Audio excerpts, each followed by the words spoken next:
పిల్లలకి స్కూల్ పాఠశాల అయితే పేరెంట్స్కి స్కూల్ పేరెంట్స్ శాల.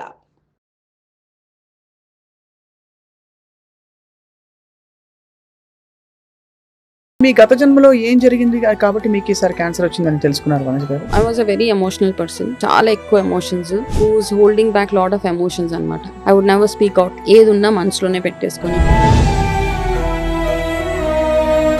మనం ఇంకా కొంచెం స్పిరిచువాలిటీకి ఇంకా కాస్త దగ్గరికి వెళ్తాం అనమాట. అది ఒక బ్రేక్ ఇస్తుంది అనమాట. మన రొటీన్ నుంచి మీ పర్పస్ ఏంటి, వాట్ నెక్స్ట్ అన్న దాని మీద మనకు ఒక క్లారిటీ వచ్చేస్తుంది. నేను దేనికోసం అయితే పరుగులు తీసాను, డబ్బు ఏదో వాట్ ఎవర్ ఇట్, ఇప్పుడు దేనికి పనికిరాదు. ఎంత డబ్బు ఖర్చు పెట్టినా నా హెల్త్ నాకు వెనక్కి రాదు.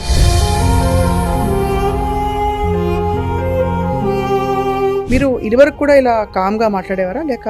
Before and after cancer journey చూసుకుంటే గనక, ఆఫ్టర్ క్యాన్సర్ ఇంకా ఎక్కువ ఐ థింక్ పబ్లిక్ లోకి రావడం కానివ్వండి, మాట్లాడడం, ఇదంతా ఇప్పుడు తెచ్చుకున్న ధైర్యం అంతే. My next phase also I know I will have hip related problem that is already there. ఎలాంటి ట్రామా పాస్ట్ లైఫ్ లో ఉంటే ఈ లైఫ్ లో ఆ పర్టికులర్ ప్రాబ్లం వస్తుంది? మనది ఒక్కటే రిలేటెడ్ గా ఉండదు అక్కడ. మనం పేరెంట్స్ ఎవరున్నారు, వాళ్ళ నుంచి పాస్ ఆన్ అయ్యే కొన్ని కర్మస్ మనకు ఉంటాయి. మనం స్వయంగా చేసుకున్న కొన్ని ఇష్యూస్ ఏవైతే ఉన్నాయో లాస్ట్ లైఫ్ లో.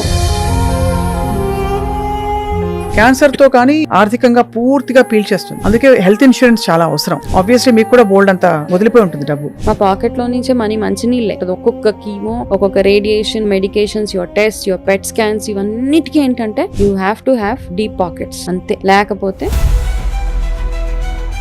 ఇప్పుడు మీకు వస్తున్న క్లయింట్స్ అందరూ ఏ కారణాలు ప్రధానంగా కొట్టొచ్చినట్టు కనిపిస్తున్నాయి క్యాన్సర్ కి వాళ్ళకి రావడానికి? విలేజెస్ లో ఉన్న వాళ్ళకి క్యాన్సర్స్ రావు, వాళ్ళంతా హెల్దీగా ఉంటారు అంటాం, కానీ వాళ్ళకి కూడా ఎక్కువగా క్యాన్సర్స్ వచ్చేస్తున్నాయి ఇప్పుడు. మెయిన్ కారణం ఏంటంటే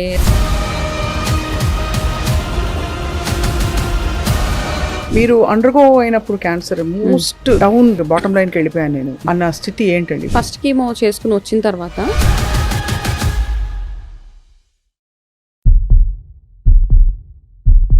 welcome to healthy journey with me Swapna. ప్రతి డిసీజ్ కి ఒక కారణం ఉంటుందా అంటే, అందరూ లైఫ్ స్టైల్ బాగాలేదు, లేకపోతే హెల్దీ హ్యాబిట్స్ లేవు కాబట్టి ఆ వ్యాధి వచ్చింది. ముఖ్యంగా క్యాన్సర్ లాంటి పెద్ద పెద్ద వ్యాధుల విషయంలో చెప్తూ ఉంటాం. కానీ చాలా పరిస్థితుల్లో చాలా హెల్దీగా నార్మల్ గా మంచి జీవితం ఉండే వాళ్ళు కూడా క్యాన్సర్ బారిన లేదు మరొక వ్యాధి బారిన పడుతుంటారు. దీనికి మూల కారణం నాకే ఎందుకు వచ్చింది అంటే ఆన్సర్ ఏం చెప్తాం? ఒక స్టడీ ఏం చెప్తోందంటే, గత జన్మ నమ్మకం ఉన్న వాళ్ళ కోసం ఇది. గత జన్మలో ఉండే ట్రామా లేదు అనుభవాలు కూడా ఈ జన్మలో రకరకాల వ్యాధులుగా మనకి పరిణమిస్తాయని చెప్పి అర్థమవుతుంది. బట్ నిజంగా ఈ పాస్ట్ లైఫ్ ట్రామాని ఈ లైఫ్లో క్యారీ చేసే అంత సీన్ ఉంటుందా? Let's talk to cancer survivor and life style coach. ముఖ్యంగా క్యాన్సర్ బాధితులకి తన క్యాన్సర్ నుంచి బయటపడిన తర్వాత చాలా మంచి గైడెన్స్ ఇస్తూ తన జీవిత గమనాన్ని మొత్తం మార్చుకున్న వనజ రామిశెట్టి గారు మనతో ఉన్నారు. వారు ఆల్రెడీ సుపరిచితులు. తన కథని తను గతంలో చాలా సందర్భాల్లో పంచుకున్నారు. తనకి ఎలా వచ్చింది క్యాన్సర్, ఎలా బయటపడ్డారు, ఆ టైంలో తను అనుభవించిన క్షోభ ఏంటని చెప్పి. Vanaja, thank you so much for joining us. And Vanaja, you're also healer, ఇంకా న్యూట్రిషనిస్ట్, అండ్ ఇంకా చాలా విషయాల్లో మీరు నైపుణ్యం సాధించారు ఈ మధ్య కాలంలో ఎక్కువగా. ఫీల్ గుడ్ అన్నమాట. Feel good factor when somebody says that to me. Right. మీరు ఇదివరకు కూడా ఇలా కామ్ గా మాట్లాడేవారా లేక రికవరీ అయ్యాక మీరు ఇంత కామ్ డౌన్ అయిపోయి? లేదండి, I think I'm like this. మొదటి నుంచి ఇలాగే ఉండే? మొదటి నుంచి ఇంతే నేను. రైట్. అంటే నాకేంటంటే అంతకు ముందు కంటే ఇప్పుడు బెటర్ అనిపిస్తుంది. అప్పుడు ఇంకా అలా సైలెంట్, ఇంకా ఎక్కువ కామ్ గా ఉండేదాన్ని. రైట్. అంటే before and after cancer journey చూసుకుంటే గనక, ఆఫ్టర్ క్యాన్సర్ ఇంకా ఎక్కువ ఐ థింక్ పబ్లిక్ లోకి రావడం కానివ్వండి, మాట్లాడడము, ఇదంతా ఇప్పుడు తెచ్చుకున్న ధైర్యం అంతే. ఎప్పుడైనా అనిపిస్తుందా, అర్థమవుతుందా మీకు లైఫ్ మనం ఇంత పరుగులు తీసే అసలు ఈ తత్వం బాగా పెరిగిపోయింది ఈ మధ్య, అందరూ పరిగెడుతున్నాం? క్యాన్సర్ అనే కాదు, కొంతమందికి చాలా పెద్ద పెద్ద వచ్చేస్తూ ఉంటాయి, లేవలేని సిచ్యువేషన్స్ వచ్చేస్తూ ఉంటాయి. సడన్ గా ఏదో పెద్ద యాక్సిడెంట్ అయిపోతుంది, వాళ్ళు బెడ్ రిడన్ అయిపోతారు. ఇవన్నీ అయిపోయినప్పుడు ఒకసారి వెనక్కి తిరిగి చూసుకుంటే దేనికోసం ఇంత పరిగెట్టాను అనిపిస్తూ ఉంటుంది. అది ఒక ఆయన ఒక బుక్ రాశారనమాట. ఆ బుక్ రాసినప్పుడు last stages, cancer last stages లో, like there about to die అన్న వాళ్ళ దగ్గరికి వెళ్ళి ఒక్కొక్కరి దగ్గర కొన్ని స్టేట్మెంట్స్ తీసుకున్నారు. ఆయన ఏం చేసుంటే బాగుండేది అనిపించేది అంటే ఒక్కొక్కరు ఒక్కొక్క ఆన్సర్ ఇచ్చారు దానికి. నేను ఎవరి కోసం అయితే ఇంత కష్టపడ్డానో వాళ్ళే నన్ను పట్టించుకున్నప్పుడు నా లైఫ్ ఎందుకు అని. నేను దేనికోసం అయితే పరుగులు తీసానో, డబ్బు ఏదో వాట్ ఎవర్ ఇట్ ఈస్, ఇప్పుడు దేనికి పనికిరాదు. ఎంత డబ్బు ఖర్చు పెట్టినా నా హెల్త్ నాకు వెనక్కి రాదు. ఇట్లా ఒక్కొక్కరు ఇచ్చిన స్టేట్మెంట్ ఆయన రికార్డ్ చేసినప్పుడు అవన్నీ చదివినప్పుడు మనకు కూడా అనిపిస్తూ ఉంటుంది అనమాట. ఇంత అన్నీ చేసిన తర్వాత లాస్ట్కి ఏదో రోగం వచ్చో ఏదో వచ్చి మనం పోతాం పైకి. So that's all it is అనిపిస్తుంది. అంటే ఒక్కొక్కసారి మనం we just give up on life అనమాట. అట్లా అనిపించినప్పుడు but there is some times when we feel that there is a cause, ఒక కాజ్ కోసం వర్క్ చేయాలి అని ఒక థాట్ వస్తుంది.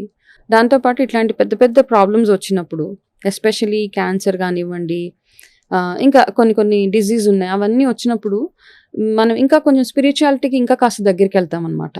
రైట్. ఓకే, అది ఒక బ్రేక్ ఇస్తుంది అనమాట. మన రొటీన్ నుంచి మీ పర్పస్ ఏంటి, వాట్ నెక్స్ట్ అన్న దాని మీద మనకు ఒక క్లారిటీ వచ్చేస్తుంది. That is what has happened. ఇప్పుడు నా లైఫ్లో కూడా, ఇప్పుడు మీరు అన్నారు ఒక క్యాన్సర్ లైఫ్ కోచే కాకుండా, I have learn so many things out of curiosity. మామూలుగా చూస్తే క్యాన్సర్ వచ్చింది, దానికి ట్రీట్మెంట్ చేసేసుకోవాలి, సైలెంట్గా ఇంట్లో ఉండాలి, is one part of the story. Next cancer వచ్చిన వాళ్ళకి ఎట్లా హెల్ప్ చేయాలి, దట్ ఈస్ సెకండ్.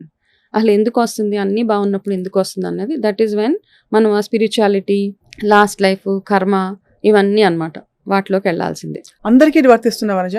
నాట్ అందరికీ అండి. ఇప్పుడు చాలా మంది క్యాన్సర్స్ ఉన్నాయి. అందరికీ పాస్ట్ లైఫ్లో ఏదైనా ఒక ట్రామా ఉందా, దానివల్లే ఇప్పుడు క్యాన్సర్ వచ్చిందా అంటే అట్లా కాదు. There are phases also. ఒకరికి ఏంటంటే వాళ్ళ ఫ్యామిలీలో ఉండొచ్చు, స్ట్రెస్ వల్ల వచ్చి ఉండొచ్చు కొంతమందికి. అయితే ఇది అర్థం చేసుకోవడానికి I went deep in to astrology అనమాట. ఆస్ట్రాలజికల్గా ఎట్లా ప్రిడిక్ట్ చేస్తారు అంటే, ఇప్పుడు నాకు ప్రాబ్లం వచ్చినప్పుడు జనరల్గా మనం క్యూరియాసిటీ తోటి ఫ్యామిలీ మెంబర్స్ ఏం చేస్తారు, అయ్యో ఎవరైనా ఆస్ట్రాలజీని పిలిచి కాస్త చూపిస్తే కొంచెం ఏమైనా రెమెడీస్ చేస్తే బాగుంటుందని. ఆయన ఏమన్నారంటే, ఇప్పుడు ఈ అమ్మాయికి అర్ధాష్టమ శని నడుస్తోంది కాబట్టి she's prone to such things, ఈ డిజీజ్ అన్నీ వచ్చేసే ఇవి ఉన్నాయి అని చెప్తే, సో అది మైండ్లో ఉండిపోయింది. అప్పుడు కూడా నేను అంత నేను బాగా పూజలు అవి చేసినా కాస్త బిలీఫ్ సిస్టమ్ ఏంటంటే, ఈ జాతకాలు అవన్నీ అంత పెద్ద అబా అనిపించేది కాదు నాకు. ఎక్కడ దాకా నమ్మాలో అంతవరకే నమ్మి కొన్ని అట్లా డిస్కార్డ్ చేసేసేదాన్ని. దాని తర్వాత ఏమైతే ఆ చెప్పిన తర్వాత అది అట్లా మైండ్లో ఉండిపోయింది అనమాట. ఆ మైండ్లో ఉండిపోయిన తర్వాత అప్పుడు స్లోగా చదవడం, నేర్చుకోవడము, అసలు ఆస్ట్రాలజీ ఏంటి, ఎందుకు, ఈ పాస్ట్ లైఫ్స్, ఇవన్నీ అసలు ఒకదాని తర్వాత ఒకటి అనమాట. సో ఆ ఒకదాని తర్వాత ఒకటి ఈ లెర్నింగ్ ఫేజ్ నాకు ఇంకా స్ట్రాంగ్ అవ్వడానికి వన్ రీజన్, ఆస్ట్రాలజికల్ చార్ట్లో నా guru is very strong. Guru strong ఉన్నప్పుడు చదువుతూనే ఉంటాను అనమాట. సో ఇప్పుడు I pick up some of the other course and. అయితే ఈ ఆస్ట్రాలజీ చార్ట్ చూసినప్పుడు అందులో నాకు అర్థమైంది ఏంటంటే, నేను లాస్ట్ లైఫ్ నుంచి ఏం కర్మాసు ఈ లైఫ్లోకి తీసుకొచ్చుకున్నాను అన్న ఒక స్టడీ మీద డీప్ డైవ్ అనమాట. దాంట్లో ఆ డీప్ డైవ్ చేసి I learned astrology from a north Indian. Regression చేశారా మీరు? ఇది regression? yeah, I did my past life regression. Past life I'm trained in past life regression. First point అక్కడే. ఇలాగా ఖాళీగా ఉంటాం కదా, ట్రీట్మెంట్స్ అవుతున్నప్పుడు we don't have much to do, ఏదో చదువుతాం, ఏదో పాపప్స్ వస్తూ ఉంటే పాస్ట్ లైఫ్ రిగ్రెషన్ అంటే ఏంటి తెలుసుకుందాం అని వాళ్ళకి కాల్ చేస్తే వాళ్ళు ఏమన్నారంటే, పాస్ట్ లైఫ్ రిగ్రెషన్లో వాళ్ళు చాలా ఎక్స్ప్లెనేషన్ ఇచ్చారు. ఇది you will go through your past life, you will know ఏది మిమ్మల్ని ఎందుకు ఈ లైఫ్లో మీకు జరుగుతున్న ఇన్సిడెంట్స్ కానివ్వండి, మీ ఈ లైఫ్లో ఉన్న మనుషులు ఎందుకు ఉన్నారు, మీ ఈ లైఫ్లో మీకు ఏదైతే ట్రామాస్ ఉన్నాయో అవన్నీ ఎందుకు వచ్చినాయి, అవన్నీ మీరు తెలుసుకోవచ్చు అని చెప్తే, నేనేం చేశాను, ఇప్పుడు తెలుసుకోవడం సెషన్ కాదు, నేను నేర్చుకోవచ్చా ఆ కోర్స్ అని అడిగితే వాళ్ళు అన్నారు, please come and join us అని. నన్ను they call me, of course డబ్బులు పెట్టి నేర్చుకోవాల్సిన సబ్జెక్ట్ అదంతా. అక్కడికి వెళ్ళిన తర్వాత పాస్ట్ లైఫ్ రెగ్రెషన్ థెరపీస్ చేసి, ఇప్పుడు నాకు ఫస్ట్ టైం వాళ్ళు ఏం చేస్తారంటే, ఫస్ట్ మనని పాస్ట్ లైఫ్లోకి తీసుకెళ్ళడానికి ట్రై చేస్తారు. I did not go in to my past life first ఇన్స్టెన్స్లో. 1 or 2 ఇన్స్టెన్స్ దే ట్రైడ్ నాకు అసలు వెళ్ళనే లేదు. ఆవిడ నా మెంటర్ ఒకటే చెప్పారు, నీ ఎమోషన్స్ అన్నిటిని నువ్వు హోల్డ్ చేసుకొని పెట్టేసుకున్నావు అంతే, దేర్ ఫోర్ నువ్వు ఈ పాస్ట్ లైఫ్ జర్నీలోకి వెళ్ళలేకపోతున్నావు. There are many other people, నాతో పాటు నాకు స్టూడెంట్స్ ఎవరైతే ఉన్నారో వాళ్ళందరూ వెళ్తున్నారు, ఏడుస్తున్నారు, దే డూయింగ్ లాట్ ఆఫ్ ఇదనమాట. కానీ నాకు హిప్నోథెరపీ కూడా ఆ టైంలో I don't know why it did not work, but later on I went in to that entire thing of past life, అవన్నీ అయినాయి. బట్ ఇనీషియల్ స్టేజెస్లో I could not actually go into past life. మనం dreaming గా భ్రమపడుతున్నామా, illusion ఎట్లా తెలుస్తుంది? మనం కళ్ళు మూసుకున్నప్పుడు ఏదో ఒక సీన్ కనిపిస్తుంది, అది నిజంగా మన మైండ్ లో మన లేటెస్ట్ గా చూసిన సినిమానా, లేకపోతే మనం ఊహించుకుంటుందా, లేకపోతే నిజంగా పాస్ట్ లైఫ్ లోకి వెళ్ళామా, ఎలా తెలుస్తుంది? పాస్ట్ లైఫ్ లో మీరు మీలా ఉండరు. ఓకే, నిజంగా అంటే మీరు మీలా కనపడుతున్నారంటే అది మీ పాస్ట్ లైఫ్ కాదు, మీ ఇమాజినేషన్. అది మీ పాస్ట్ లైఫ్ లో మీరు యూ క్యాన్ బి ఎనీథింగ్. మీరు ఒక మనిషి అయి ఉండొచ్చు, అమ్మాయి అయి ఉండొచ్చు, అబ్బాయి అయి ఉండొచ్చు, బేబీ అయి ఉండొచ్చు, లేదా యానిమల్ అయి ఉండొచ్చు, చెట్టు అయి ఉండొచ్చు, ఏదైనా అవి ఉండొచ్చు మీ లాస్ట్ లైఫ్స్ లో మీరు. ఓకే, అయితే మనం మనలాగా ఉండం. సోల్ ఒకటే, soul is always there, it's a life. ఆ సోల్ ఏ బాడీలోకి వెళ్తుంది, ఏ ఫామ్ తీసుకుంటుంది అన్నది ఇట్స్ అ క్వశ్చన్ మార్క్ అనమాట. అయితే నేను therapies past life regression training చేసిన, I believe in past lives. ఎందుకంటే మన పురాణాల్లో కూడా చెప్పారు, ఈ రాముడు, విష్ణుమూర్తి, ఇవన్నీ ఇన్కార్నేషన్స్, అవన్నీ మళ్ళీ దే హావ్ టేకన్ అవతారాలే. కాబట్టి even for human life I think there is a rebirth for every అని నేను నమ్ముతాను. అనుభవం అయింది కాబట్టి నేను నమ్ముతాను. అండ్ మన ఈ లైఫ్ లో ఉన్న మనుషులు ఎవరైతే ఉన్నారో, including you, because I met you, మీతో కూడా ఏదో కనెక్ట్ ఉండే ఉంటది అక్కడ. I don't meet a person just like that in my life, right? There is a connect. So I believe in past lives. I got my therapies done. I was a part of some therapies. నేను చేసిన therapies కూడా ఉన్నాయి, కానీ ఎందుకో ఆ profession చూస్ చేసుకోవాలనిపించలేదు నాకు. So అయితే మీ past life లో మీకు అర్థమైందా మీ క్యాన్సర్ ఎందుకు? బికాస్ మీరు చాలా హెల్దీ లైఫ్ ఉండేది కదా మీది, అంటే చెప్పుకోదగ్గ బ్యాడ్ హ్యాబిట్స్ ఏం లేవు. I'm a very healthy person, చాలా హెల్దీగా, చాలా చూజీ. తిండి విషయంలో కూడా I was very very choosy. నాకు బయటకు వెళ్ళి పానీపూరి ఇలా ప్లేట్ పట్టుకొని ఇలా వేసుకొని తింటారని కూడా తెలియదు. టిల్ అ పాయింట్ అనమాట. పానీపూరి బండి దగ్గరికి వెళ్తే ఏం చేయాలని అడిగితే వాళ్ళు అందరు నవ్వారు. యాక్చువల్గా ఐ రియలీ డోంట్ నో. అట్లాంటి సిచ్యువేషన్ నుంచి అట్లా ఉండేదాన్ని. Now I eat panipuri, it's a different story. కానీ అంత చాలా చాలా కేర్ఫుల్గా ఇంటి నుంచి అన్ని క్యారీ చేసేదాన్ని. ఒక చిన్న ఫ్లాస్క్లో పాలు అట్లా వచ్చింది అంటే డెఫినెట్లీ నా లైఫ్ స్టైల్లో ఏం దోకా లేదు. కానీ there is some past life regret, ఏదో ఉంది, some trauma which I'm carrying. Yes, there was some emotional up and down ఉంది. అవన్నీ మనం క్యారీ చేసినప్పుడు ఎమోషనల్ గా. సో ఆస్ట్రాలజికల్ గా నా 12th హౌస్ పరంగా చూసుకుంటే ఆస్ట్రాలజీ, అందులో నాకు ఫేజెస్ ఆఫ్ లైఫ్ లో ఒక్కొక్క డిజీజ్ ఉందన్నమాట. My first disease is about my lungs, okay, which I had when I was 18 years. I had TB. ఓహో, 18 ఏళ్ళకి మీకు టీబీ రావడం కూడా మీ జాతకం. 17 years కి నాకు ట్యూబర్క్యులోసిస్ వచ్చింది. ఇప్పుడు చూసుకుంటున్నాను అనమాట ఫేజెస్. దాని తర్వాత I had breast related, which is a breast cancer. I had my next phase also, I know ఏంటది, I will have hip related problem. Okay, that is already there. Okay, hip and lung, ఈ రెండిటికి. So ఇప్పుడు already తెలిసింది కాబట్టి జాగ్రత్త పడడం అంటే ఎట్లా జాగ్రత్త పడతాం? మనం చేసే లైఫ్ స్టైల్ చేంజెస్ కానివ్వండి, మనం చేసే పూజలు కానివ్వండి, చాంటింగ్ ఆఫ్ మంత్రాస్ కానివ్వండి, ఇవన్నీ చేసి రిస్క్ని mitigate చేసుకోగలుగుతా.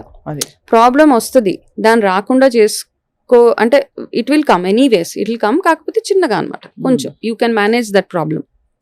Same thing I think a breast cancer has come to me because it made me more closer to spirituality.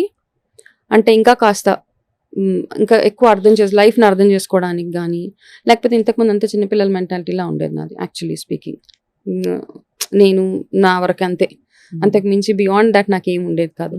Because whatever knowledge I have gained, wisdom I have gained, cancer life coaching కానివ్వండి, I have to spread awareness. ఆ clarity I got after చేశాక. So ఎవరైనా ఇప్పుడు తెలుసుకోవాలంటే ఇంకా ఎలాంటి trauma past life లో ఉంటే ఈ లైఫ్ లో ఆ పర్టికులర్ ప్రాబ్లం వస్తుంది, ఏదైనా ఒక ప్రాబ్లం.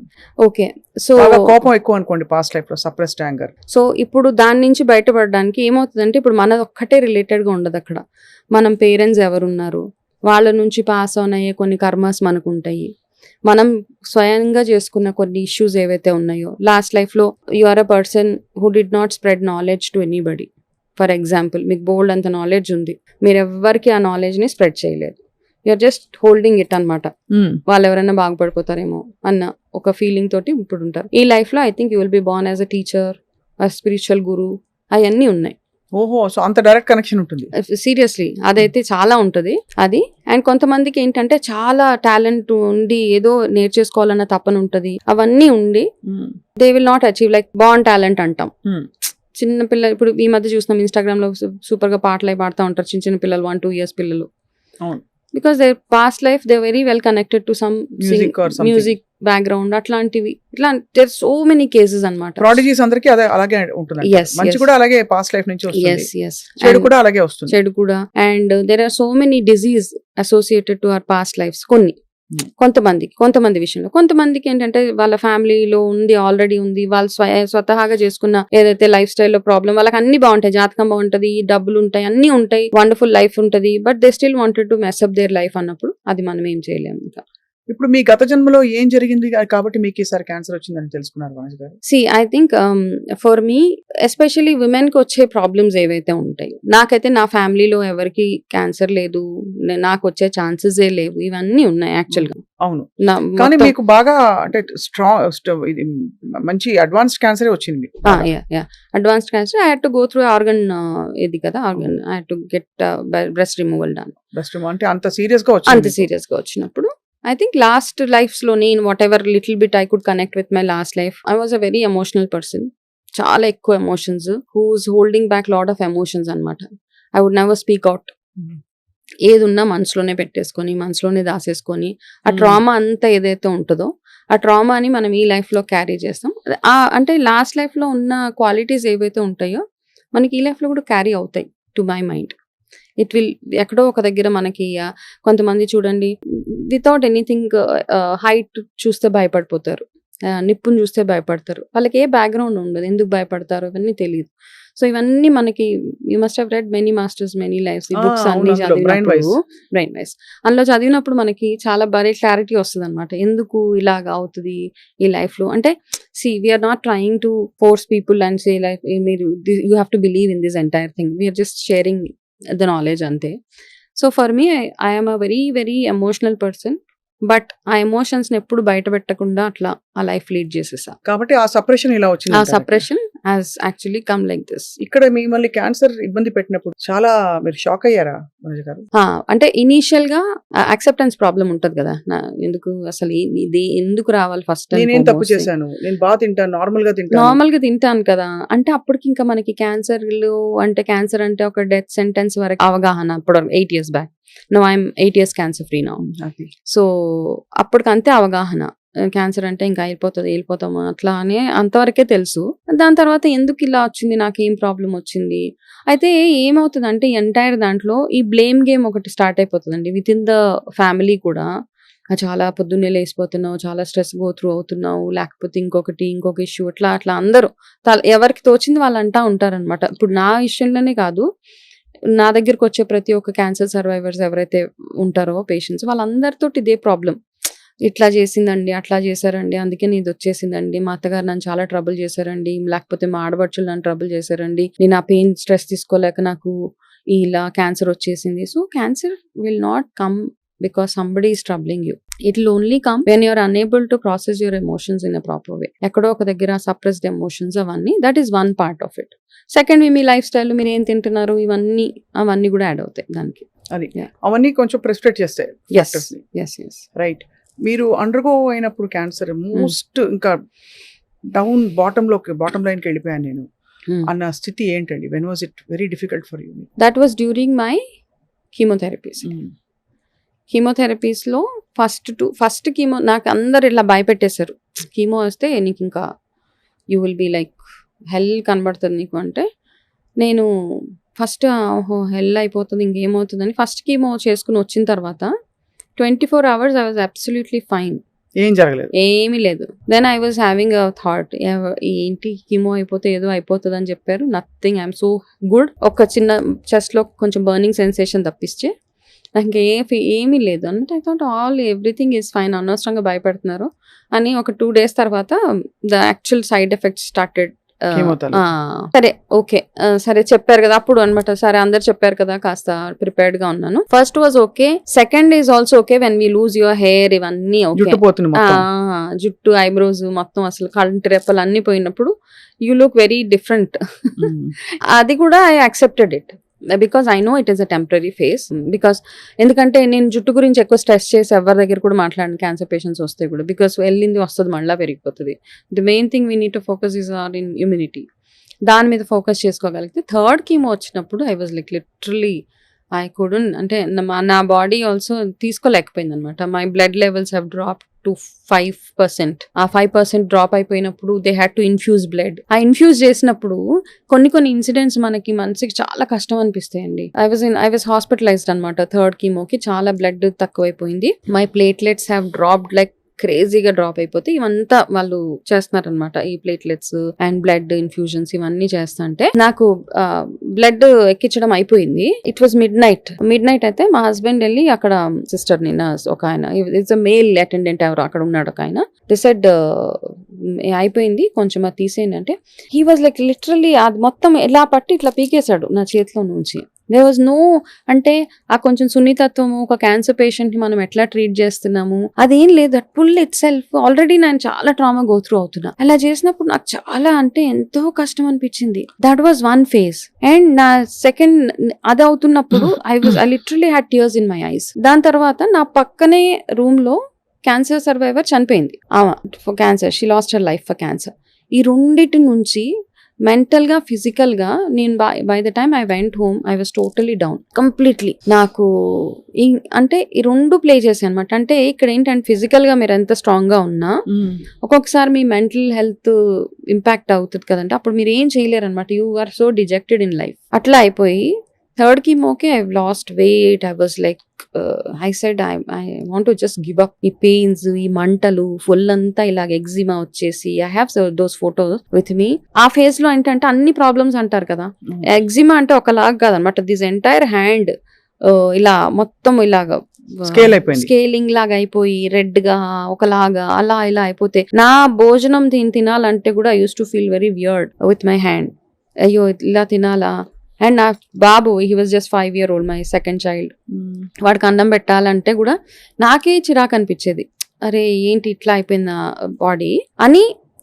తర్వాత ఏంటంటే ఒక స్కిన్ డాక్టర్ దగ్గరికి వెళ్ళాం. ఈ ప్రాబ్లమ్ ఎట్లా ఫేస్ చేయాలి. I was looking very shabby without eyebrows, without hair.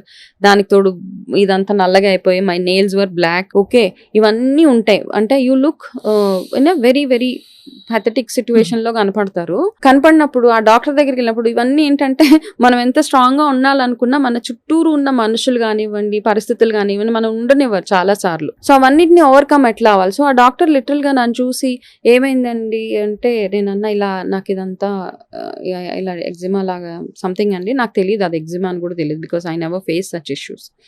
ఇట్లా అయిపోయిందండి అంటే then my husband said she's going through ఈ కీమోథెరపీస్ అవుతున్నాయండి. I think it's a side effect of that ఇది. He's a dermatologist. He refuse to touch me. Okay ఆయన ఇక్కడ ఒక pencil లాంటిది ఉంటే హీ జస్ట్ ఇలా నా చేతి మీద ఇట్లా ఇట్లా అన్నాడు ఆయన. అని నన్ను ఒక 1-2 minutes కూడా చూడలేదు. ఏదో మెడిసిన్ రాసి పక్కన మా మెడికల్ షాప్ ఉంటుంది అక్కడ వెళ్ళి మీరు ఈ మెడిసిన్ తీసుకోండి అంటే మనకి చాలా బాధేస్తుందండి. అంటే మనిషి లుక్స్ మ్యాటర్ సో మచ్. మీరు ఎట్లా ఉన్నారు ఏంటి అన్నది చాలా చాలా మ్యాటర్ అవుతుంది చాలా విషయాలలో. అయితే నాకు ఎంత బాధ అనిపించింది అంటే నేను ఈ మెడిసిన్స్ కొనుక్కోద్దండి పదండి నాకు I don't want this medicine. ఇక్కడ నుంచి we walked out of the place. వచ్చేసి ఇంటికి వచ్చి ఏమో అమ్మమ్మ రెమెడీస్ పుచ్చకాయ ఉంటుంది కదా వాటర్ మెలన్ తీసి రాయడము బికాస్ ఇట్ వాస్ బర్నింగ్ మంట. అయితే మా హస్బెండ్ ఇంకా లేదు ఇంత బాధపడుతున్నావు come I will take you to another doctor అని ఇంకొక లేడీ డర్మటాలజిస్ట్ దగ్గరికి వెళ్తే there is so much of difference between one doctor to the other doctor. ఆమె నన్ను చూసి నేను అన్నాను ఆమె క్యాన్సర్ పేషెంట్ అండి ఇప్పుడు నాకు ఇంకా ట్రీట్మెంట్ అవుతోంది. I was only 3rd chemotherapy ఇంకా 15 ఉన్నాయి నాకు ఇంకా 15 ఉన్నాయి. ఈ 15కి ఈ బాధలు. షీ సెడ్ రండి కూర్చోండి అని చెప్పి షీ హోల్డెడ్ మై హ్యాండ్. నా చేతిని చక్కగా ఆమె చేతిలోకి తీసుకొని షీ వాస్ డూయింగ్ దిస్ అనమాట. No problem this will go అంటే ఆ healing itself half of my problem ని తగ్గించేసింది. Okay I felt okay there are people to accept me in this situation also అన్న ఒక you need to get that ఇది కదా. దాని తర్వాత షీ గేవ్ మీ మెడిసిన్స్. ఆ మెడిసిన్స్ వాడుతూ సో ఇవన్నిటిని హ్యాండిల్ చేయాల్సి వస్తుంది. ఒక ఫేజ్ అంటే ఇన్సల్ట్ హ్యాండిల్ చేయాల్సి వస్తుంది. మనని ఐసోలేటెడ్ గా చూస్తారు. People don't recognise you. ఇవన్నీ గో త్రూ అయిన ఫేజెస్ అవన్నీ ఎంత అసలు ఊహించుకోవడం కష్టం అండి. ఏదో మహమ్మారి అది ఇది అని చెప్తారు కానీ ఆ ట్రీట్మెంట్ ప్రాసెస్ బయటపడడం ఒక గగనం. బయటపడిన వాళ్ళకి కూడా ఎంత ట్రామా ఉంటే బయటపడతారు నిజంగా. సో ఇవన్నీ ఉంటాయండి. అంటే అందుకే అంటాను నా దగ్గర కౌన్సిలింగ్ వచ్చినప్పుడు I make sure that I tell them ఇవన్నీ ఉంటాయి. వాట్ ఈస్ ఇంపార్టెంట్ మీకు ఏది ఇంపార్టెంట్ దాని మీదే ఫోకస్ చేయండి. మీ life you are the hero for your life. You are the mother for yourself. అన్ని మీకు మీరే ఎవరో రావాలి, ఏదో చేయాలి, నన్ను అందరు యాక్సెప్ట్ చేసేయాలి, నన్ను అందరు ప్యాంపర్ చేయాలి, nothing. You pamper yourself, you be a mother to yourself, you love yourself. Only అప్పుడే మీరు అందులో నుంచి బయటపడగలుగుతారు. ఎంత అనుభవించారు వనజ మీరు. అండ్ ఇదంతా మీరు దీనికి కూడా పాస్ట్ లైఫ్ కనెక్షన్ ఉంది అని మీరు గ్రహించుకుని దానికి ఒక సమాధాన పరిచే ఎస్, విషయం తెలుసుకోవడం అనేది something that consoles you. Yes, seriously I feel that there is a past life to it. ఎందుకంటే నాకు తెలిసి మనం ఏం చేయమండి, నిజంగా తెలిసి ఏం చేయము, తెలవకుండా ఏవో చిన్న చిన్న మిస్టేక్స్ అయిపోతూ ఉంటాయి. తెలిసి తెలవకు ఏదో చేసేసాం అనిపిస్తుంది. So everything just carry forward కర్మ అనమాట last life. And I feel ఇక్కడికి ఇది ఫుల్ స్టాప్ అయిపోతే బాగుంది అనిపిస్తుంది. వాట్ ఎవర్ పెండింగ్స్ ఏవైతే ఉన్నాయో, అంటే మనిషి పుట్టాక అంటారు కదా, కర్మలు అనుభవించక తప్పదు. అంతే అండి, తప్పదు. ఇంకొక చాలా కీలక ఆస్పెక్ట్, చాలా మంది గ్రహించరు దీని తీవ్రత కూడా, ఆర్థిక అంశం. క్యాన్సర్ తో కానీ ఏ వ్యాధితో ఇలాంటి దీర్ఘకాలిక వ్యాధులు ఏదైనా పోరాటం అన్నది ఆర్థికంగా పూర్తిగా పీల్చేస్తుంది. అవునండి, అందుకే హెల్త్ ఇన్సూరెన్స్ చాలా అవసరం. కరెక్ట్. సో మీకు ఆబ్వియస్లీ మీకు కూడా బోల్డ్ అంతా వదిలిపోయి ఉంటుంది డబ్బు శుభ్రంగా. అయితే మనకి ఏంటంటే హెల్త్ ఉన్నప్పుడు ఏంటంటే మనం ఒక 10-20 వేలు ఖర్చు పెట్టడానికి కూడా మనం ఆలోచిస్తాం.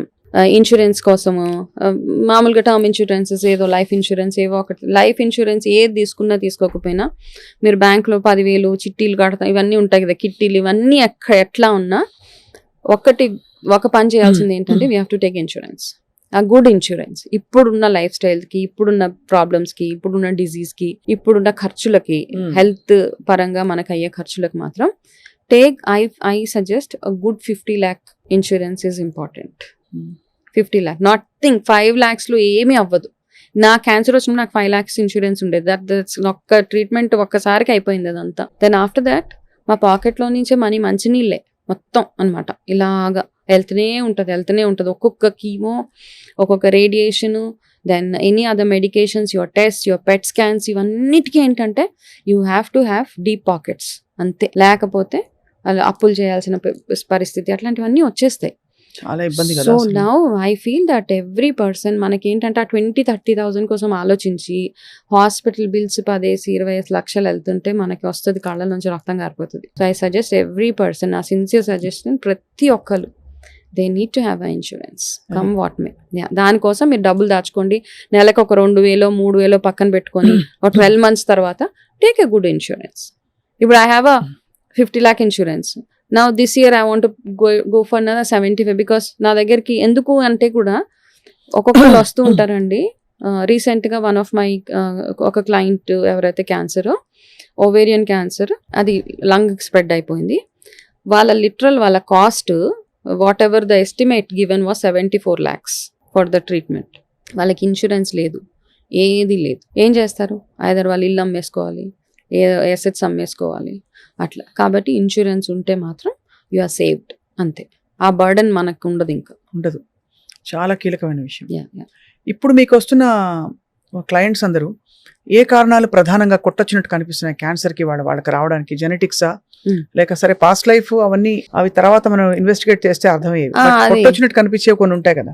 సో బేసిక్ గా క్లయింట్స్ వచ్చినప్పుడు I don't talk about past life, because it's my personal thing, I'm sharing with you. వాళ్ళు వచ్చినప్పుడు మాత్రం వాళ్ళలో ఆల్రెడీ జెనెటికల్ గా వాళ్ళకు ఇంట్లో ఉంటది ఒకటి, ఎవరికో వాళ్ళ మేనత్తలకో somebody would have had it. Second thing ఏంటంటే మనం చాలా సార్లు అంటాము విలేజెస్ లో ఉన్న వాళ్ళకి క్యాన్సర్స్ రావు, వాళ్ళంతా హెల్దీగా ఉంటారు అంటాం, కానీ వాళ్ళకి కూడా ఎక్కువగా క్యాన్సర్స్ వచ్చేస్తున్నాయి ఇప్పుడు. మెయిన్ కారణం ఏంటంటే ఎస్పెషల్లీ ఫ్యాక్టరీస్ అవన్నీ ఉన్న ఏరియాస్ లో కొంతమంది రేడియేషన్ కానీ పొల్యూషన్ కానివ్వండి, ఎస్పెషల్లీ షీట్స్ అవి ప్రిపేర్ చేస్తారు చూడండి, అల్యూమినియం షీట్స్, ఆస్బెస్టస్ షీట్స్, ఇవి తయారు చేస్తారు చూడండి.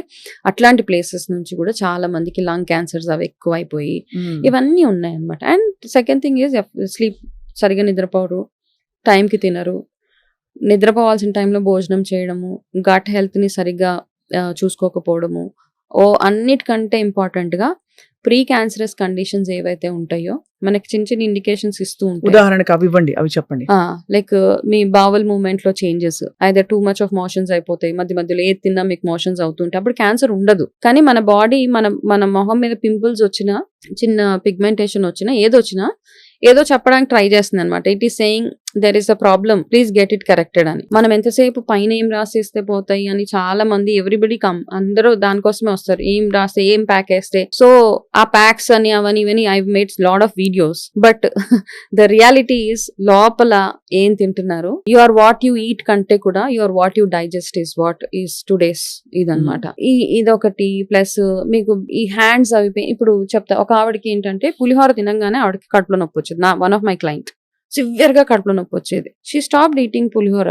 అట్లా స్టాప్ చేసి మళ్ళీ మధ్యలో స్టమక్ పెయిన్స్ రావడం, మళ్ళీ ఎప్పుడైనా ఏదో ఒక పండగ రోజు పులిహోర వచ్చిందా, it got severe that day.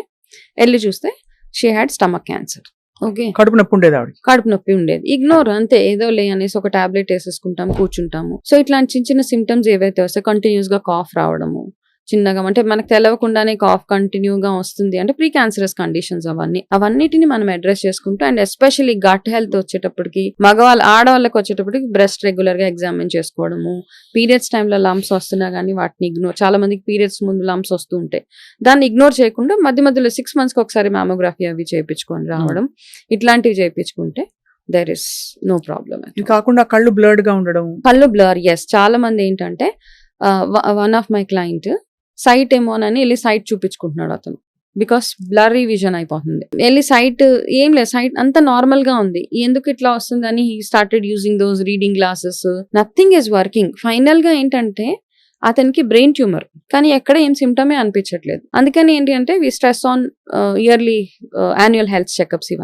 అవన్నీ చేసుకుంటే అట్లీస్ట్ ఏదో ఒకటి బయటపడుతుంది అందులోంచి. చిన్న కండిషన్స్ అంటే ప్రతిసారి హెల్త్ చెకప్ చాలా మంది భయపడిపోతూ ఉంటారు, హెల్త్ చెకప్ చేసుకుంటే ఏదో బయటపడిపోతుంది, సో మళ్ళీ మనకి ప్రాబ్లమ్స్ అవుతాయి అనేసి let me live with it అన్న దీంట్లో ఉంటారు. రైట్. సో క్యాన్సర్ మీ జీవితాన్ని కంప్లీట్ గా, క్యాన్సర్ తో పోరాటం కంప్లీట్ గా ట్రాన్స్ఫార్మ్ చేసేసింది. మీరు 8 సంవత్సరాలుగా క్యాన్సర్ ని జయించి అక్కడి నుంచి రికవర్ అయ్యి అంతటితో సరిపెట్టుకుని ఇంకా చాలే అనుకోకుండా 10 మందికి హెల్ప్ చేస్తారు. నిజంగా hats off to you. Thank you so much. కానీ వాట్ ఈస్ ద ఎసెన్స్, మీరు ఏమనుకున్నారు జీవితం గురించి, ఏం తెలుసుకున్నారు? That See, what I've understood is, nothing is permanent. ఇదేదో ఫిలాసఫీ లాగా అట్లా అనిపిస్తూ ఉంటుంది, కానీ one thing for sure is, మనకి ఏదైతే రెస్పాన్సిబిలిటీస్ ఇచ్చాడో భగవంతుడు, ఆ రెస్పాన్సిబిలిటీస్ మాత్రం మనం ఫుల్ఫిల్ చేయాల్సిందే. అవి వదిలేసి నేను I will live for purpose of life అంటే I don't accept to it. Okay, because నన్ను నమ్ముకొని కొంతమంది, నా ఫ్యామిలీ, నా హస్బెండ్, నా పిల్లలు వీళ్ళు ఉన్నారు కాబట్టి as a mother, as a wife, నా 100% నా responsibilities towards them I will fulfil that. దాని తర్వాత నా వంతు ప్రయత్నం, అంటే ఇది ప్రయత్నం మాత్రమే, నా వంతుగా నేను I want to spread awareness, I want to help people. కొంచెం ధైర్యం వచ్చినా దట్ ఈస్ వండర్ఫుల్. అయితే ఇందులో because now we are talking, I want to quote one case. ఇక్కడ one of my client, I will not tell which community అన్న వాళ్ళు ఏంటంటే basic గా దేవుడికి దగ్గరగా ఉండే profession. Okay, like whatever it is, అర్థమైంది. కాబట్టి వాళ్ళ లోకల్కి, వాళ్ళ వైఫ్ కి, ఆయన వైఫ్ కి క్యాన్సర్ వచ్చింది. లంగ్ క్యాన్సర్ వచ్చిందా? Breast cancer. Okay. Breast cancer వస్తే అంటే ఎట్లా మిస్లీడ్ అయిపోతారు జనాలు. I take just 2-3 minutes to narrate this. వచ్చాక వాళ్ళు చాలా రోజుల తర్వాత నా దగ్గరికి వచ్చారు. సో ఆ అమ్మాయి, ఆవిడ చాలా ఏడుస్తున్నారు. అంటే ఎందుకండి, ఇట్స్ ఓకే అంటే నాకు మిమ్మల్ని చూడాలనిపించిందండి, అందుకే వచ్చాను, వేరే ఊరు నుంచి వచ్చారు. సో ఐ సెడ్, ఎందుకు అంత బాధపడొద్దండి, తగ్గిపోతుంది అంటే, మిమ్మల్ని చూసాక నాకు అనిపిస్తుందండి నాకు తగ్గిపోతుందని. కానీ అన్నది వాళ్ళ హస్బెండ్ ని నేనే అన్నా, అర్థమైంది, she want to openly talk to me, కాస్త ఓపెన్ అప్ అయి మాట్లాడాలి. నేను అన్నాను, సార్ మీరు కాసేపు బయటకు వెళ్ళి కూర్చుంటారా అంటే, ఆయన వెళ్ళిపోయిన తర్వాత ఆమె చెప్తుంది అనమాట, బికాస్ మేము ఈ ప్రొఫెషన్ లో ఉన్నారు కాబట్టి మా హస్బెండ్, బయట అందరు ఏదైనా అనుకుంటారు, మీరే దేవుడికి సేవలు అయి చేస్తున్నారు, మీ ఇంట్లోనే ఈ ప్రాబ్లం వచ్చింది కాబట్టి మీరు ఇంకా మిగతా అంటే మీరు ఎన్ని పాపాలు చేసేసారు అని అంటారని ఆమెని కంప్లీట్ గా 4 గోడల్లో పెట్టేసి బయట ఎవరికి తెలవకుండా ఆమె ట్రీట్మెంట్ అవుతున్నా ఆమె బాధని నలుగురికి ఇవన్నీ ఇట్లాంటి ట్రీట్మెంట్స్ అవుతున్నప్పుడు ఎవరో ఒకళ్ళు మంచి మాట చెప్పేవాళ్ళు, మన కష్టం వినేవాళ్ళు మనకు కావాలి. ఇవన్నీ చేయకుండా ఆమెను ఒక పెద్ద ఏదో తప్పు చేసిన ఆమెలాగా, పెద్ద పాపం చేసిన ఆమెలాగా చూడడం స్టార్ట్ చేస్తే, ఈ మెడిసిన్ కంటే, ఈ ట్రీట్మెంట్ కంటే కూడా ఆ బిహేవియర్ ఆమె సగం తినేసింది. ఫస్ట్ ఆమె నా దగ్గరకు వచ్చింది, వచ్చిన తర్వాత whatever counselling I gave her that courage, no problem. నేను ఇందాక మీకు చెప్పాను చూడండి, మీ సెల్ఫ్ మోటివేషన్, సెల్ఫ్ లవ్ మాత్రమే ఉండాలి. ఎవరైనా ఏమైనా అనుకునేవ్వండి, ఇట్స్ ఓకే, బికాస్ మీకు రెస్పాన్సిబిలిటీస్ ఉన్నాయి కదా, మీరు వెళ్ళండి. ఒక 4 months తర్వాత she call, she said, I'm very happy, I'm good, ఇవన్నీ చెప్పిన తర్వాత I don't know what happened. మళ్ళీ సెకండ్ టైం మళ్ళీ వచ్చేసింది ఆమె క్యాన్సర్. కాన్స్టెంట్ గా మనం ఎంత కౌన్సిల్ చేసినా మీ చుట్టూరు ఎన్వైరన్మెంట్ గానీ మీ ఫ్యామిలీ గానీ మీకు సపోర్టివ్ గా లేకపోతే మీరు గో త్రూ అయ్యే ట్రామా స్ట్రెస్ వల్ల మళ్ళీ రిపీట్ ఆమెకు మళ్ళీ క్యాన్సర్ రిపీట్ అయిపోయింది. మళ్ళీ నా దగ్గరకు వచ్చారు. మళ్ళీ వచ్చిన తర్వాత అయితే వాళ్ళు ఏం చేశారు, సెకండ్ టైం ఈ డిసైడెడ్ హాస్పిటల్కి ఎక్కడికి తీసుకెళ్ళని ఆమెను ఎక్కడో ఒక ట్రీట్మెంట్ అంటే ఇవంటారు కదండి నార్మల్ చెట్ల మందులు ఇట్లాంటివి తీసుకెళ్ళి ఫైనల్లీ షీ డైడ్, ఆమె చనిపోయింది. ఓకే, ఇట్లాంటి వాళ్ళు కూడా ఉంటారన్నమాట. అంటే సైంటిఫిక్ ఎవిడెన్స్ బేస్డ్ మెడిసిన్ కాకుండా ఇలా సొంత థియరీలు అప్లై చేయడం, భయాలు మేము ఇలాంటివన్నీ చేస్తున్నాం కాబట్టి మా ఇంట్లో వాళ్ళకి ఏమి అవ్వకూడదు. దేర్ ఈస్ నథింగ్ అండి. మనం ఎన్ని పూజలు చేసినా, భగవంతుడికి ఎన్ని సేవలు చేసినా, మీరు ఎంత మంచి యూ కెన్ బి ఎనీథింగ్, దాన ధర్మాలు చారిటీలు ఎన్ని చేసినా మీకు రావాల్సింది వస్తూనే ఉంటది. ఓకే, దాని గురించి ఫేస్ ఇట్ ప్రాపర్లీ, అంటే దాన్ని చక్కగా ఫేస్ చేసి దాంట్లోంచి బయటపడితేనే కదా. అంతే కదా, అంతే. సో ఫైనల్ గా నేను ఒక రోజు కాల్ చేశాను, నాకే క్యూరియాసిటీ ఏమైంది వాళ్ళు అసలు టచ్ లో లేరు చేస్తే he said she passed away a month అగో. ఐ సెడ్ బాబు నాకు నిజంగా అంటే I'm a very cool person, ఏం అనలేము, కానీ అనిపించింది ఇట్లాంటి వాళ్ళు కూడా ఉంటారా. దేర్ఫోర్ అట్లాంటి ట్రామా ఎవరు గో త్రూ అవ్వకూడదు. ఖచ్చితంగా be supportive to your wife, husband, whoever it is. అది దాచేసి ఎవరికి చెప్పకుండా ఇవన్నీ అంటే వాళ్ళకి కూడా నేను ఏదైనా తప్పు చేసేసానా, నేను ఏదైనా సిన్ చేసేసానా అన్న ఫీలింగ్ లో వాళ్ళని బతకనివ్వకూడదు మనం ఎవరైనా కానీ. చాలా అవసరమైన ఇన్సైట్స్ ఇవన్నీ తెలుసుకోవాల్సిన విషయాలు. అయితే మొత్తం మీద పాస్ట్ లైఫ్ రిగ్రెషన్ థెరపీ గనక తీసుకుంటే కొంతవరకు కొంతలో కొంత అంటే పాత వాసనలు ఎలా ఉంటాయి, రిలీఫ్ అంటే మనకున్న క్వశ్చన్స్ కి కొన్నిటికి ఆన్సర్స్ వస్తాయి. రైట్, దోస్ హూ బిలీవ్, ఎవరైతే బిలీవ్ చేస్తారో. రైట్, ఎవరైతే కొంతమంది సైకలాజికల్ గా వాళ్ళు పాస్ట్ లైఫ్ లోకి వెళ్తారనమాట. వాళ్ళకి ఆల్రెడీ ఉన్న కొన్ని థాట్స్ ని బేస్ చేసుకుని వాళ్ళు ఇమాజిన్ చేసుకుని వెళ్తారు. బట్ స్టిల్ వాళ్ళకి కూడా ఆన్సర్స్ వచ్చేస్తాయి. కొంతమంది స్పిరిచువల్ గా ఉన్న వాళ్ళు, లాస్ట్ లైఫ్స్ అవన్నీ బిలీవ్ చేసిన వాళ్ళు, నిజంగా ఆ జర్నీలోకి వెళ్ళిన వాళ్ళకి దే విల్ సీ సమ్, వాళ్ళకి తెలుస్తుంటాం చిన్న చిన్న ఇండికేషన్స్ వస్తుంటాయి. Therefore you landed into this problem, అట్లాంటివన్నీ తెలుస్తూ ఉంటాయి. So I believe in it. That doesn't mean that everyone should believe it. అంతే. అండ్ నమ్మకం లేని వాళ్ళు, లేదు వాళ్ళకి నమ్మకం ఉన్నా కుదరని వాళ్ళు ఉంటారు, పాస్ట్ లైఫ్ లోకి వెళ్ళలేని వాళ్ళు. అలాంటి వాళ్ళకి ఆబ్వియస్లీ ఈ లైఫ్ ఉంది, ఈ లైఫ్ లో మన మైండ్ బాడీ ఎంత పర్ఫెక్ట్ గా ఉంచుకోగలిగితే surrender, take care of yourself. అంతేనండి. Be contented, be happy. And వాళ్ళకు ఉంది నాకు లేదు, వాళ్ళు ఇంత పెద్ద ఇల్లు కట్టుకున్నారు నేను ఇది కూడా స్ట్రెస్ యాడ్ అయ్యి క్యాన్సర్ వచ్చేస్తుంది. Frankly speaking, there is no comparison, nothing. Your actually అంటే your living example of how life can change. అంటే ఎంత మీరు క్షోభ అనుభవించి అది జయించి బయటికి వచ్చి వాళ్ళ వేరే వనితలా మా ఎదురుకుండా కూర్చున్నారు మనోజ్ గారు. మీకు ధన్యవాదాలు. మీ క్యాన్సర్ అవేర్నెస్ సెషన్స్ అన్ని కూడా చాలా ఇన్ఫర్మేటివ్ గా ఉంటాయి. సో మరొక సందర్భంలో న్యూట్రిషన్ గురించి స్పెసిఫిక్ గా మీతో మాట్లాడాలి, ఆల్ అబౌట్ క్యాన్సర్. అండ్ అలాగే హెల్దీ జర్నీకి కావాల్సిన ఇతరత్ర అంశాలు కూడా చాలా ఉన్నాయి, మనం ఎన్హాన్స్ చేసుకోవడం, క్రిస్టల్స్ అని, హీలింగ్ అని. ఎందుకంటే మనకి మనసు ఎక్కడ లగ్నం అవుతుందో చెప్పలేము, ఏ అంశం మనని ఒక పరిస్థితి నుంచి అప్లిఫ్ట్ చేస్తుంది, ఎలివేట్ చేస్తుంది చెప్పలేము. అదే ఫెయిత్, మనకు కనిపించని అదృశ్యమైన శక్తి, మన ప్రపంచాన్ని, లోకాన్ని నడిపిస్తున్న శక్తి. ఖచ్చితంగా వాటి గురించి కూడా మాట్లాడదాం రాబోయే రోజుల్లో. Thank you so much. నమస్తే. నమస్తే అండి.